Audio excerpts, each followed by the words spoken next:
ഇന്നത്തെ വിഷയം ശത്രുതയും മിത്രതയും. ഈ ശത്രുതയും മിത്രതയും രണ്ടും മനസ്സിൽ നാം സൂക്ഷിക്കേണ്ടതാണ്, വിട്ടുപോകാതെ സൂക്ഷിക്കേണ്ടതാണ്. ഇത് രണ്ടും സൂക്ഷിക്കേണ്ടത് അനിവാര്യമാണ്. ഇത് നമ്മുടെ ജീവിതത്തിൻ്റെ സുരക്ഷയ്ക്ക് വളരെ പ്രാധാന്യമുള്ളതാണ്. മിത്രങ്ങളെ അറിയണം, മിത്രങ്ങളെ സ്നേഹിക്കണം, മിത്രങ്ങളെ കരുതണം, അവരെ പരിഗണിക്കണം, അവരെ കാണാതെ പോകരുത്. അവരോട് നമ്മൾ നന്ദിയുള്ളവരായിരിക്കണം. അവർക്ക് ആവശ്യമായ കാര്യങ്ങൾ നമ്മളെ കഴിയാവുന്നത് ചെയ്തു കൊടുക്കണം. മിത്രങ്ങളെ അങ്ങനെ നമ്മളോടൊപ്പം നിർത്തണം. നമ്മുടെ കാര്യം സാധിച്ചിട്ട് തഴയരുത്. അത് ഒരു നല്ല മനുഷ്യൻ്റെ ധർമ്മബോധമാണ്. അതുപോലെ തന്നെയാണ് ശത്രുക്കളും. ശത്രുക്കൾ രണ്ട് തരത്തിലുണ്ട്.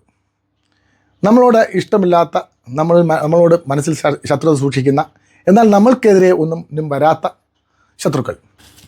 അവരെ നമ്മൾ വലുതായി ശ്രദ്ധിക്കേണ്ട. എന്നാൽ എപ്പോഴും അവരിലൊരു ശ്രദ്ധ വേണം.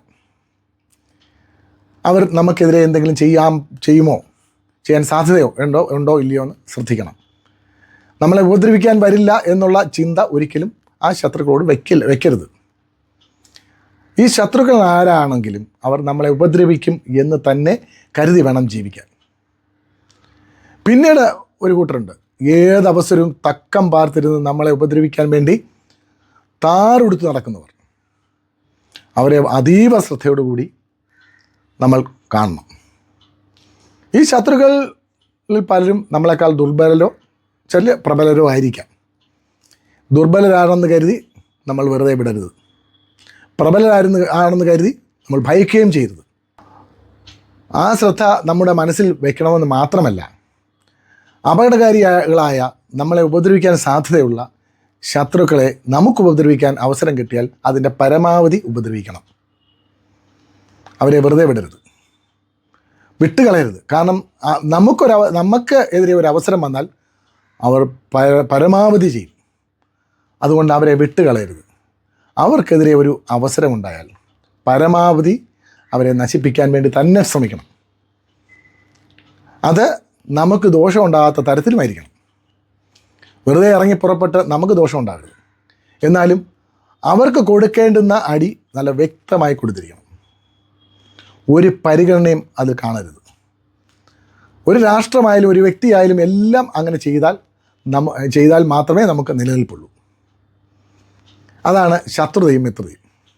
ശത്രുക്കളെയും മിത്രങ്ങളെയും ഒരേപോലെ കാണണം, ഒരേപോലെ പരിഗണിക്കണം, ഒരേപോലെ ശ്രദ്ധിക്കണം.